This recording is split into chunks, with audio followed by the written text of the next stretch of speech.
Hi, and welcome to the six-string jazz dominant blues class. Thanks for enrolling.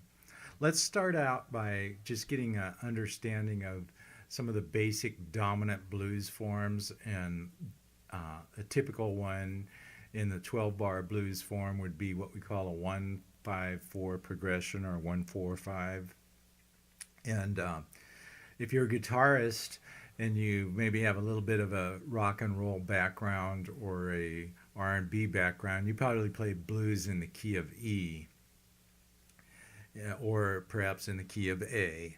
So if we look at that, and if we instead of giving the scale, like instead of using letter names for those scale tones, we use Roman numerals, and we go 1 would be E, 2, 3, 4 would be A, and B would be 5.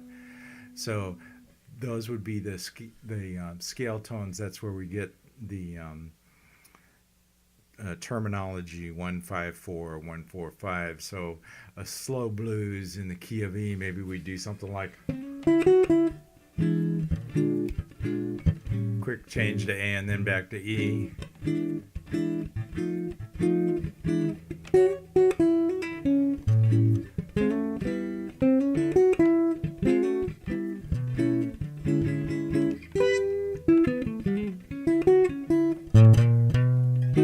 There's our B, our 5-4.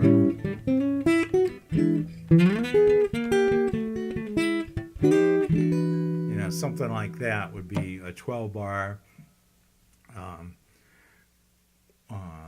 1-5-4 blues in the key of E, and the key of A maybe it'd be something like, now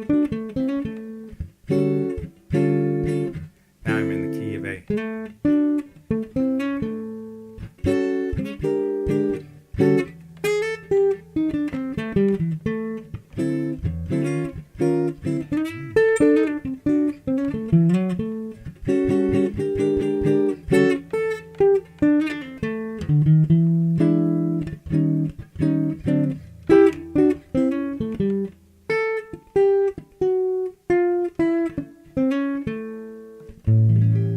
So those are a couple of examples of 12-bar dominant blueses, one in the key of E and then in the key of A.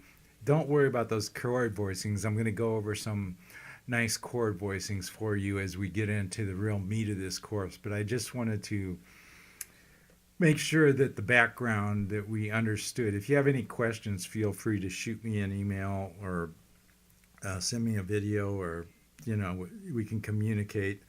Now, if you're going to play some jazz, more progressive blues progressions, you're not going to play in the key of E and A typically. In jazz, you're going to be more in F, G, B flat, maybe some C and E flat. And that's primarily due to the fact that jazz started out with the horns. The instruments were tuned in,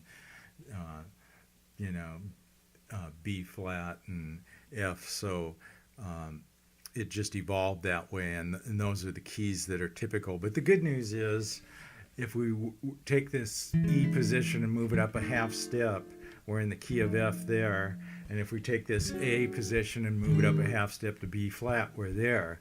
And once we learn some of these chord voicings and how to, go from one chord to the next in a really a classic way, with some nice chord voicings, we can take that and play in all of the keys with just a couple of these different regions of the neck or hand positions. So that's what we're going to go over next.